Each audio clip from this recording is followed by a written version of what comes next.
Здравейте, в поредното видео днес ще ви разкажем за един отбор на име Спортист 13, който по-рано през историята си се казва Спортист София, като към момента на дата аз играя там и съм доста доволен от клуба.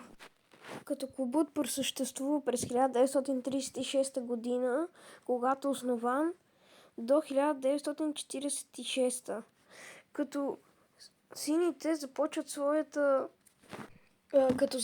своята кариера в квартал Хаджи Димитър, където се подвизават под името ФК Шипка, но след това те се отделят самостоятелно през 1936 година. Като за много кратко време те се подвизават в най-слабата възможна лига в България и се изкачат до най-първата, като през сезон 1938 те се подвизават в трета лига, а през 1942 вече достигат и до първа лига.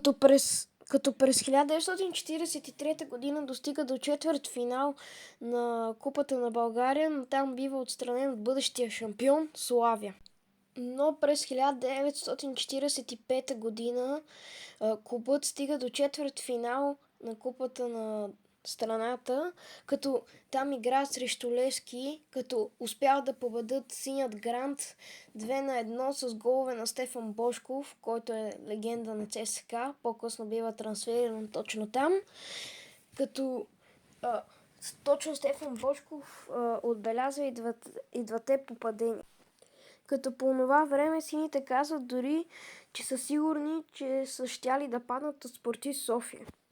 След това Спортист София достига до полуфинал на Купата на държавата, като тогава отстранява и Спартак Варна, които по това време имат и много добър отбор.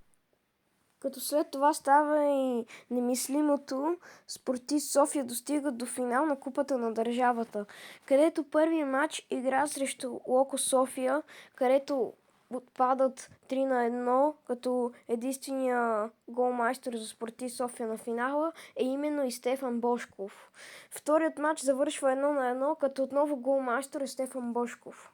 Като по това време в отборът играят Иван Колев, Ангел Петров Чори, Стефан Божков, Петър Патев, както и още много таланти, които по-късно стават или легенди на Левски, или на ЦСКА. Като пример давам, Иван Колев завършва 9-ти за златната топка. Като след това отборът се разпада и играе под други имена, като например ФК СРДК, като към момента на дата през 2021 отборът е възстановен под името Спортист 13, като 13 иде от създаването на местния клуб ФК Колюците, като през 2021-2022 клубът се подвизава в трета лига, като той се отказва на полусезона. Като през 2023-2024 отборът играе в Белокръжна, като през този сезон 2024-2025 отборът играе много стабилно и се намира към момента на второ място. Той играе домакинските си срещи на стадион Димитър Пенев, който се намира в Мировяне, а именно и селото на стратега от Мировяне. Като аз играя за набор 2012-2011 и случайно ако треньора ми гледа, много поздрави от мене.